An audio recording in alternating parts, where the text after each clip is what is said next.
బండి సంజయ్ గద్దర్పై అనుచిత వ్యాఖ్యానాలు చేసిన బండి సంజయ్ మనువాదులారా మనువాదులారా. మా ఉమ్మడి మండలాల కోడిగిరి మండలాల అంబేద్కర్ విగ్రహం దగ్గర మా మాల మహానాడు ఉమ్మడి మండలాల మాల సోదరులందరం ఈ నిరసన కార్యక్రమం ఎందుకు చేస్తున్నామంటే మొన్న పంజాబ్లో అమృత్సర్లో మా బాబాసాహెబ్ అంబేద్కర్ విగ్రహాన్ని ఒక మనువాద ఖలిస్తాన్ ఉగ్రవాది ధ్వంసం చేసిన దానికి నిరసనగా మరియు మా గద్దర్ అన్నకు పద్మభూషణ్ అవార్డు కోసం మన బండి సంజయ్ గారు అనిశ్చిత వ్యాఖ్యానాలు చేసిన దానికి మేము ఈ నిరసన ధర్నా కార్యక్రమం చేసినాము.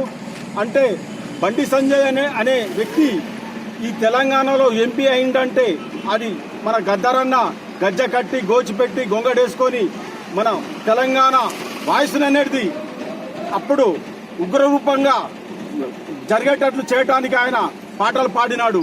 ఆయన ఒక ఉస్మానియా యూనివర్సిటీలో ఒక ఇంజనీరింగ్ డిగ్రీ చదివిన విద్యార్థిగా ఉండి ఆయన ఇంత ఈ కమ్యూనిస్టు భావాలతో బడుగు బలహీన వర్గాల హక్కుల కోసం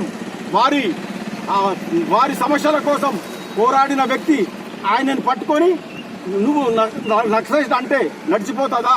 బండి సంజయ్ గారు మీ పార్టీలో లేరా? ఈటల రాజేందర్ గారు నక్సలైట్ కారా? మరియు మందకృష్ణ మాదిగన్న గారు ఇచ్చారు. మేము చాలా గర్వపడుతున్నాం. ఎందుకంటే మందకృష్ణ మాదిగన్న గారు మా అన్న లాంటి వారు. మరి ఆయన కూడా నక్సలైట్ ఉద్యమంలో కూడా పాల్గొన్నారు కదా. ఈ గద్దరంటే ఎందుకు ఉగ్రవాదిగా చూస్తున్నారు? మీ పద్మ అవార్డు లాంటి మీ బీజేపీ వాళ్ళ ఇంటి నుంచి ఇస్తున్నారా?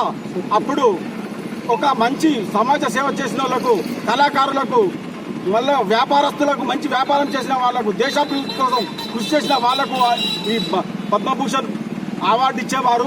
మరి ఇప్పుడు మీ బీజేపీ వారికి మనువాదులకు లొంగి ఉండే ఈ వ్యక్తులకు ఇస్తున్నారు. ఇది చాలా దేశానికి చెడు. దీని మీద భారతదేశంలో ఉన్న మేధావులందరూ ఆలోచించి ఇటువంటి వ్యాఖ్యానాలు చేసిన వారిని ఖండించాలని, బండి సంజయ్ని వెంటనే బర్తరఫ్ చేయాలని మన ప్రధానమంత్రి గారిని కోరుతున్నాము. జై భీమ్, జై భీమ్.